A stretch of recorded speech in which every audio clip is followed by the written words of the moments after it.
Welcome to this edition of Simsbury School News. My name is Dominique Avery, and I'm delighted to welcome you back to this show on the Simsbury School System, a show designed to give you a closer look at our schools and the people who work there. I am in heady company today. My guests have been selected as the 2014 top educators in the entire school system. Rich Keegan's a physical education teacher at Squadron Line School. He was honored last May as the Simsbury Educator of the Year by the Chamber of Commerce. Kindergarten teacher Georgia Austin was named Teacher of the Year on the opening day for teachers at the end of August. And Jerry Lavallee, who has been honored as Simsbury's Paraeducator of the Year, and I might also add that she was named the State Paraeducator of the Year. I've been impressed by the response to my guest selection around town and on social media, and I think SCT viewers are in for a treat. Thank you all so much for coming here.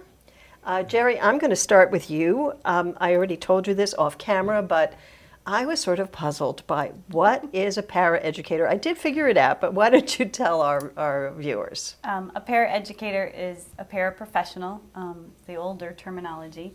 The state has selected paraeducator as more of a reference that we as paraeducators are in a classroom, in the school system, helping students with their learning abilities, helping the teachers continue to get their lessons out in sometimes in just a different language, not a language, but a different direction. A teacher will do their mini lesson and the paraprofessional will take a small group, kind of repeat the mini lesson just to kind of help kids understand a little bit on a smaller scale, the bigger scale of what the teacher is taught. So it's sort of like almost an assistant teacher. It is. It's some school districts call us teachers assistants. Mm-hmm. So, and that's what we are. We're assisting the teacher, we're assisting the kids, basically doing whatever we can to help the learning happen. I think the term paraeducator is sort of odd. It's hard to say. And I also kept thinking of parachute, it was I don't know, it was strange. But once I realized it was a paraprofessional, which the term I actually knew. You've been with the district for quite a while, 18 years, 18 years, 1996. I started over at Tooten Hill School. And now you're at Squadron Line? I'm at Squadron Line. And I read that you're something called a behavior coach. What does that mean? It's a new position that was started 2 years ago, 3 years ago. There's a need for children who don't always have to have the extra hands in the classroom to help them with their learning every day. They might have issues occasionally where a teacher will call me in and I can help out. If it's a particular problem or a particular subject that we're just having a hard time grasping, I'll go in and try to help encourage the learning. Does every school system have someone like you? And how many classes? Is there one of you in each class? There's one for each building, each of okay. the elementary schools and the junior high school as well. And I don't know that there are other districts that have that kind of a position available. It may go to one of the reasons why Simsbury has a pretty good school system, because to me it's amazing that the teachers have that resource. Every day is different. So I want to learn more about you, but I think I want to move on to Georgia. Did I get that right? Yes. Yeah. So I watched the Board of Ed meeting at which they introduced you to the Board of Education. And I used, actually in this headlines program that we run, the photo of you walking around giving each member of the board stones. And I was so impressed by your analogy. So can you tell us a little bit about what the stones meant and what that meant to your teaching career? Sure. When I received the honor of Teacher of the Year, I did a lot of reflection in terms of how I got to be where I am today. And what I realized was that I am the teacher that I am because of everything that I've gone through from early childhood until this actual moment in time. What I was hoping to help people understand is that as educators, our job is to help students where they're at and build upon what they can do and what they can't do. And it takes everybody. It takes the behavior coaches, it takes the special teachers, it takes the administration, and it will make a significant impact and help people grow taller and higher. I also recognize that I'm a representative of the excellence in Simsbury, and I didn't want anybody to think that I was the best teacher in Simsbury, but to also believe that I am the teacher I am because of everything that I've learned from working with colleagues, like the two people on both sides of me, and the administration and the leadership that Simsbury has. That without the staff that I've worked with, I could not be where I am. It's interesting that you say that. A lot of people say, well, of course Simsbury has a good school system that has smart kids. But and you can jump in anytime. I don't think that's true. I have observed for a long time, I served for 4 years on the Board of Education, that there's very careful planning that goes into everything and a huge amount of support for teachers. And I think that's different. And that's what I seem to get from you. Is that true? Absolutely. Are teachers well supported here? Absolutely. I had taken a significant amount of time off from teaching to be at home with my kids. And after 10 years of being at home, teaching changed drastically. There was no technology when I first taught. And then when I came back to teaching, it was exploded. I mean, email didn't exist my first round of teaching. And if it weren't for the support that I had, I started back at Tooten Hills. I mean, there was support all around me. And from teachers, from administration, from behavior coaches, from the language arts consultants and the math consultants. It was just so supportive, and that you don't find in other communities. So you've actually taught in other school systems. Yes, So you actually know what you're talking Absolutely, about. yes. Yeah, it's very interesting. Rich, I know we can get back to that whole subject. Rich, I want to turn to you so you don't feel totally left out. I'm okay. So you were, I think the school system nominated you as Educator of the Year, and the Chamber of Commerce awarded you that position. How did you feel? Were you pleased to be honored? I was very surprised when Matt Curtis came to find me. I thought he was going to talk to me about something else, not negative, but it was really a surprise to me at Bus Duty, and it's just a special recognition of my time here, and it is very special to be recognized by the Board of Ed and colleagues for just doing what we love to do, and that's really the bottom line for it. So now you're a physical education teacher. Let me start out by asking you a sort of, it's not a controversial question, but a lot of school systems have sort of done away with sort of daily physical education, and it's my understanding that we haven't done that in Simsbury. Yeah, in the state of Connecticut, we're still holding on to physical education, which is really great for all the obvious reasons. But PE's changed over the years when we were kids. As an example, at the high school, we're using movement and PE to try and, at the high school we were teaching leadership, diversity. What I'm really passionate about is teaching behaviors through movement, and we've been working together with doing a thing called zones of regulation about how to get children and students to be able to be in physical and emotional control as they do different physical activities. So that's kind of the direction PE has been going in, at least in parts of Simsbury and in the state as well. So it's been really great because I think Simsbury and the school system, the administration understand that the kids need to get out, they need to move, they learn better when they move with their body, and that's been a real positive here in Simsbury as well as in the state of Connecticut. So what got you into, tell me a little bit about your background, how you first started out, and then what got you into teaching? This has been a second career for me as well as for Jerry, and when I was a senior in college, I started to get interested in teaching and coaching, but I was a broadcast major. So at that point, I was not going to go back to school to get certified to teach, and then worked in the TV business. But I'd always had that voice in the back of my head going, you know, you really want to make sure you try this and do that. And I was coaching here in Simsbury, and had such a wonderful experience in the early 80s, which was a long time ago. And it was that experience that made me really think about, I need to go back and get certified to teach, and that's how that all occurred. And then I've been very fortunate to come back here after teaching at Holy Cross High School and then being a graduate assistant on the college level to be able to come back to Simsbury, where I've been ever since. It's just been a wonderful experience.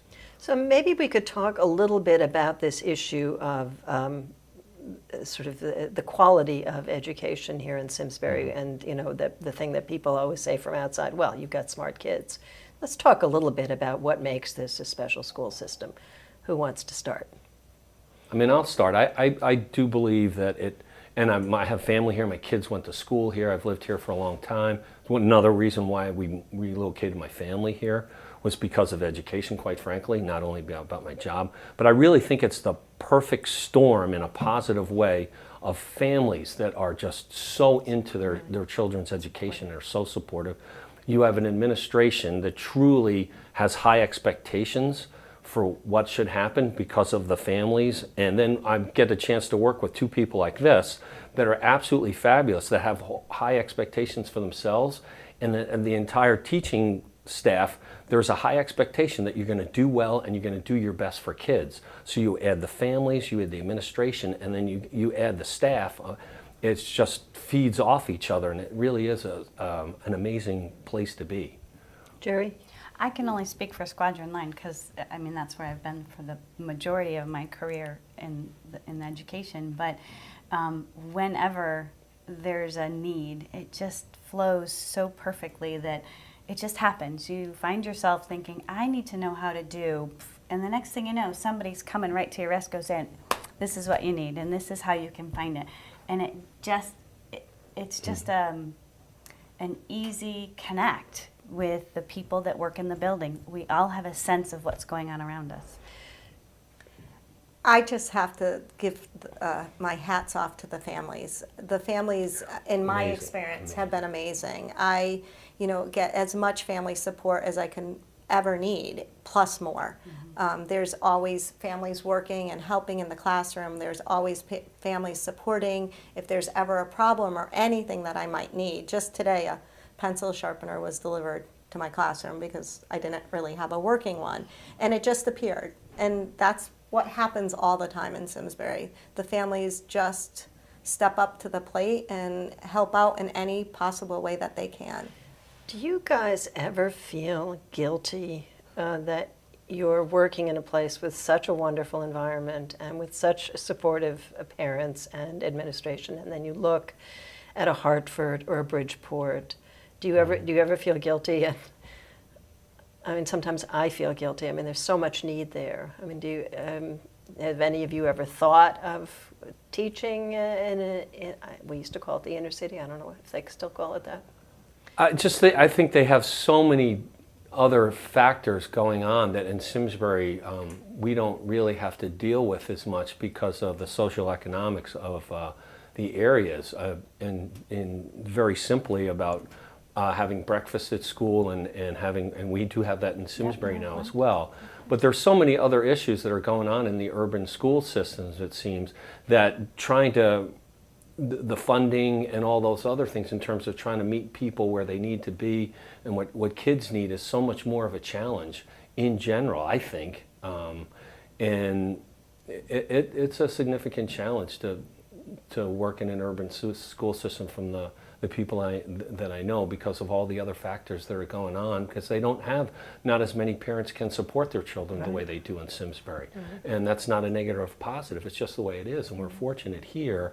And I really love the idea of what the state is doing with the charters and the magnet schools. Those are fabulous, and I really think that's a real way to go. And those schools are drawing some really good teachers to get out of different school systems to work with a more diverse population, which is kind of exciting. One of the things that you touched on, Jerry, I think you were talking about the collegiality and people jumping in to help. I told you guys before we were taping that I taught school for 4 years, and I had one wonderful year because I had a full-time volunteer in my classroom of a woman who was married to a Yale graduate student who thought that she would go into education, so she volunteered in my room full-time. And just having the sharing of ideas, it was an amazing year. Because teaching is lonely when you're by yourself in a classroom. You guys have not experienced what we did in the late 60s, which is you do music, you do art, you do PE, you do everything, and it's just you. And that's really stressful. So when teachers complain now, sometimes I think, oh, I should go back. But it's the collegiality that, I mean, I think, you guys can comment on that, but that's what it sounds like to me. I haven't really thought about that. That there's so much It's a lot of collaboration. collaboration. That goes on between, Right. for curriculum-based stuff. I mean, they'll try to bring the music teachers will try to bring in what the teachers are working on as far as their curriculum for U.S. history or history classes, social studies, and art teachers will bring in other projects that are relative to the curriculum that the teachers are working on today. So now All around. I've discussed Common Core with here before, and there's so much uproar about that, and so much criticism that it kills creativity, but it doesn't sound like it has to kill creativity. I invite you to come to my classroom any afternoon. The kids are so creative in their developmental play component of the day that the Common Core has only brought the level up a little bit, and in such help the kids be more creative. Today, for example, in my play centers, there was a community being built out of Lincoln logs, and then in one part of the room, but in the same time of the day, there was a restaurant in the other part of the room with signs and menus and a cash register with money. The bar is raised, but the kids are able to meet that bar and be very creative in doing so. Well, it sounds to me like you were also a very creative teacher. You encourage that kind of thing. I mean, I think that's one of the reasons you were honored as the Simsbury Teacher of the Year, that you're a special teacher, at least. That's what I read on Facebook. I read on sort of social media. People were very enthusiastic about it because you are extremely It's fun. creative. I love what I do. I don't go to work. I go to school, and every day I learn something. And I'm working with 4- and 5-year-olds and some 6-year-olds, and they teach me something every single day. Rich, I read somewhere that you got something called the Guessford Award for Excellence in Experiential Education. That sounds a little bit to me like what I used to think teaching was about, especially having gone to Bank Street. What does that mean? Real briefly, experiential education means hands-on learning, which elementary school teachers are the rock stars at. And it's just trying to give hands-on learning as much as you can in anything. So if I'm doing a diversity unit, or cultural backgrounds, we'll do different games from that particular culture. We'll play music within the background of the games that we do play. So they get a little bit more of a sense of about what this culture is about or what this country is about. And do you realize that children play around the world and that they play tag games, and we'll put some on music with that, so they get a little bit more of a flavor of the culture.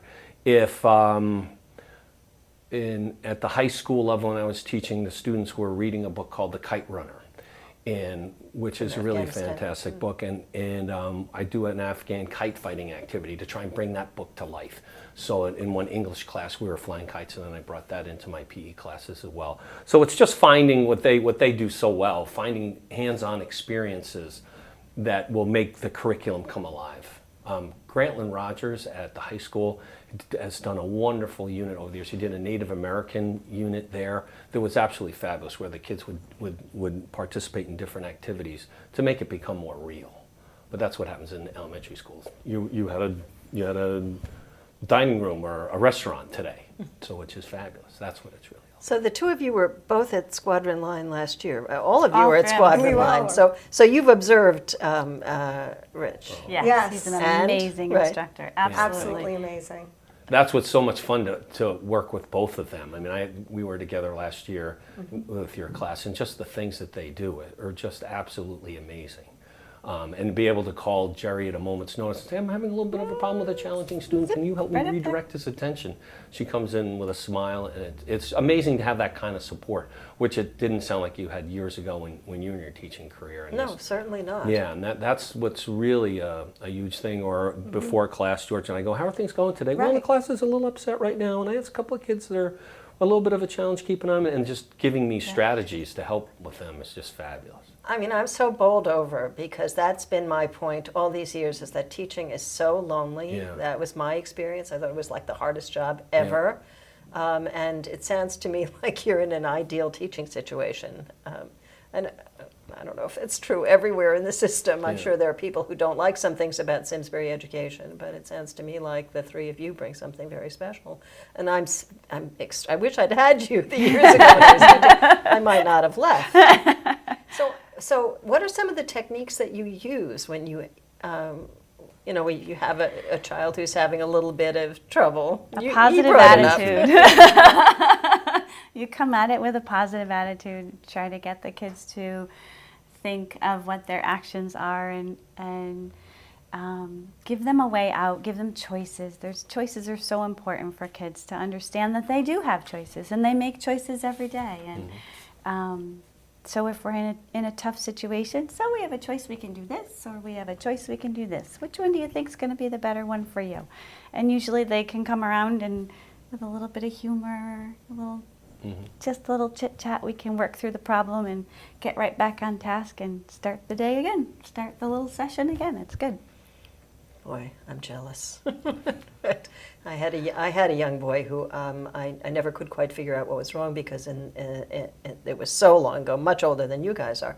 There was no requirement that they be tested, and he was a very angry boy. He was in 4th grade, but I think he was 12 years old, and he was very big and full of anger. I thought perhaps later that he was lead poisoned, but he would if something went wrong, he would have outbursts, and he would attack a child, jump on the child, and try and choke the child. I mean, it was god awful. Or he'd run out of the classroom and break all the lights and the ceiling. So awful. Should have had Jerry. So the best I could do in those days was finally got the principal's support to keep him home in the afternoons, so that because it was terrible for the rest of the children. So, okay, enough about me. This is not about me. I'm just feeling so jealous in there. There are just so many more support systems There really now. are. We have and in Simsbury as amazing well. school psychologists, and the support staff is just tremendous. So I think a lot of us only know about support staff, many of us, from having heard about the terrible tragedy in Newtown. And so there we learned that there was a school psychologist and an assistant principal. So can one of you just describe all the people that are in a typical elementary school? All of the people that we have the school psychologists, we have, of course, the administration, our principal and vice principal. We have speech therapies, OT, PT, occupational therapy, physical therapy. Of course, the amazing teachers that are on the team working with children.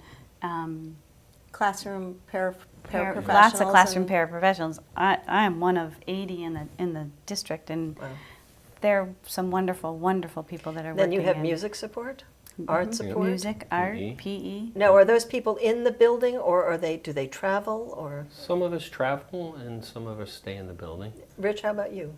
Are you in the building? Yeah, I'm in the building 90% of the time. I'm a Terrafil kindergarten specialist. I teach one class there this year a year. One class 4 days a week, it's tons of fun. I like getting out and I like doing different things.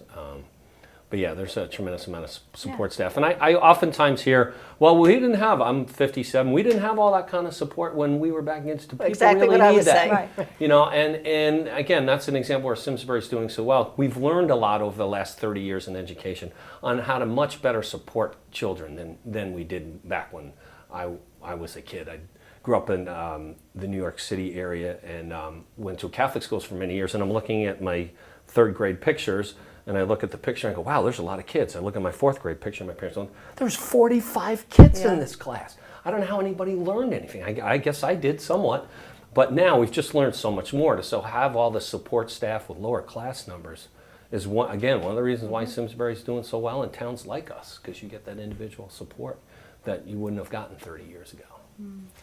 All right, so I just got the signal that we have 3 minutes left, and this is the time when I usually ask people to tell a little bit about their family, where they live, anything personal that you can share with the public so they get to know you a little bit better. And then if there was something I didn't ask about that you're burning to say. Rich, you want to start? I have two fantastic daughters and a beautiful wife. We've lived here for 18 years. In Both my Simsbury. children went all the way through the school system, so they're really a shining example of how things have really been fortunate and gone for us here in town. Yeah, it's just a fantastic place to live. My wife and I are going to retire here. We just think the world of this place, and I want my tax dollars to go support other children. That's part of my responsibility here, and that's what I know that's sometimes a sore subject and about how the taxes are here in town, but they're going to good use, and it supports great people like this to get kids to do what they need to do. Georgia? I actually live in New Hartford, and I have 3 children who have taught me so much about schooling and education, and a husband, and 2 dogs. You know, I used to work in New Hartford. I actually enjoy working out of the town that my children go to school because it gives my kids their life Right. without having to worry about, you know, their mom being a teacher. I love working in Simsbury. I spend a lot of time in Simsbury. I try to become involved in the community as much as I can, and I just love it here. Jerry? And I'll be quick. I have 2 adult children who are the highlights of my life. I have 1 grandpuppy, and I have a super amazing husband who is supportive of everything I do. And this I is live in yours- Terriffill. You live in Terriffill, and this is your second career too. I started out at Cigna right after high school. In insurance. Yep. Well, thank you all for coming in. It's been a delightful conversation, exactly what I thought would happen. And congratulations and thank you for all you do for the children of Simsbury. I'd like to thank everyone here at SCTV behind the scenes for their help in getting the show on the air. And as I thank my guests, Rich Keegan, Georgia Austin, and Jerry LaValle. And finally, thank you for joining us. If you missed any portion of this show, you can find it on our website at simsburytv.org. Don't forget to like us on Facebook, where you can get updates on new shows. I'm Dominique Avery. See you next time for the Simsbury School News.